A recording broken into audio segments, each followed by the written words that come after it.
ایک جو اخلاقی جنگ ہوتی ہے کسی بھی میدان میں، اور خاص طور پہ اگر ملک کا پرائم منسٹر اس اخلاقی جنگ کی زد میں آ گیا ہو، تو کیا آپ سمجھتے ہیں کہ اس وقت میاں صاحب کی ہار ہے یا اخلاقی طور پر جیت ہو رہی؟ ملک کو اخلاقی طور پہ اس انحطاط کا شکار کرنے میں ان لوگوں کا میجر رول ہے، اور میں حیران ہوں کہ آپ ان کے حوالے سے اخلاقیات، اس کے اوزان اور اس کے پیمانوں کی بات کر رہے ہیں۔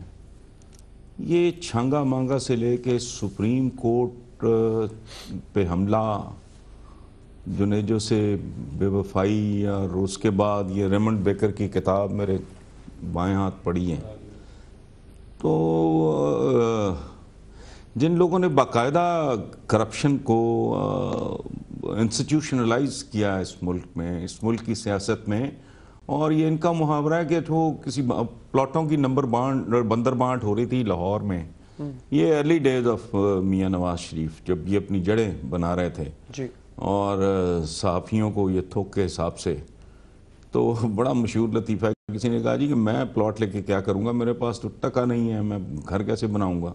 تو کہا دھوگئی کیسی بات کرتے ہیں، آپ 2 پلاٹ لے لیں، ایک کو بیچ کے دوسرے پہ بنا لیں۔ مطلب یہ ان کا وہ جو ہارس ٹریڈنگ کی ٹرم استعمال سال ہا سال ہوئی، حالانکہ عجیب بات ہے اس ملک میں گدھوں کی خریداری کے لیے ہارس ٹریڈنگ کی ٹرم استعمال ہوتی رہی، تو ان کا اور اخلاقیات کا ذکر کرنا ساتھ ساتھ یہ بہت ہی عجیب و غریب بات ہے۔ ایک بات جی، دوسری بات میں آپ کو بتا دوں، آپ نے ابھی جس سے میں مکمل طور پہ اختلاف کرتا ہوں، آپ نے اپنی اوپننگ میں کہا، اوپننگ بڑی خوبصورت تھی لیکن اس میں ایک جھول تھا، آپ نے کہا کہ پاناما کے چکر میں بنیادی مسائل ہو رہے ہیں اور فلانا لوگوں کے، پاناما ہی تو اس ملک کا عذاب ہے۔ اچھا، پاناما کو ایک سمبل سمجھیں آپ، پاناما، ہاں وہ اس ملک کو دیکھیں، بات سنیں، قوموں کی بربادی مالیاتی تو بھوک ننگ کچھ نہیں ہوتی، عربس تھے ان سے زیادہ بھوکا ننگا، تن پہ ان کے کپڑے پورے نہیں تھے، پاؤں ان کے ننگے ہوتے تھے، کھونٹنی کا دودھ پیا کھایا، ٹھیک ہے، دنیا پہ چھا گئے، کیا تھا؟ اخلاقیات، کیریکٹر بلڈنگ۔ اچھا، وہ تو میں کائنات کے سب سے خوبصورت، سب سے عالی شان لیڈر کی مثال دے رہا ہوں، ان کو تو علیحدہ کر دیں۔ چنگیز خان کیا تھا؟ تیموجن۔ کون تھے منگول؟ کتنے ٹرائبز، کتوں کی طرح لڑنے والے۔ باربیرین تو بڑا معمولی لفظ ہے ان کے لیے، یہ بربروں سے نکلا ہے، بربیرک جو منگول تھے، ان کو موٹیویٹ کیا، موبلائز کیا، متحد کیا، ٹارگٹ دیا، ڈائریکشن دی، انہوں نے پوری دنیا روند کے رکھ دی۔ اس کا مطلب کیا ہے؟ اکانومی کیا تھی امریکنوں کی اکانومی؟ یہ کہاں سے شروع ہوئے تھے امریکنز؟ نو ٹیکسیشن وداؤٹ ریپرزنٹیشن، وہ کردار کی علامت تھا۔ اور جو وہ ہیوسٹن میں بoston ٹی پارٹی جسے کہتے ہیں، جی، جہاز کا جہاز انہوں نے اٹھا کے چائے کے کارٹن سمندر میں پھینک دیے کہ تمہاری ایسی کی تیسی، تم نمائندگی کے بغیر ریپرزنٹیشن، ٹیکسیشن میں غیر تعلق ہے، ہم وارث ہیں، ہم کریں گے۔ ان کی کون سی اکانومی تھی؟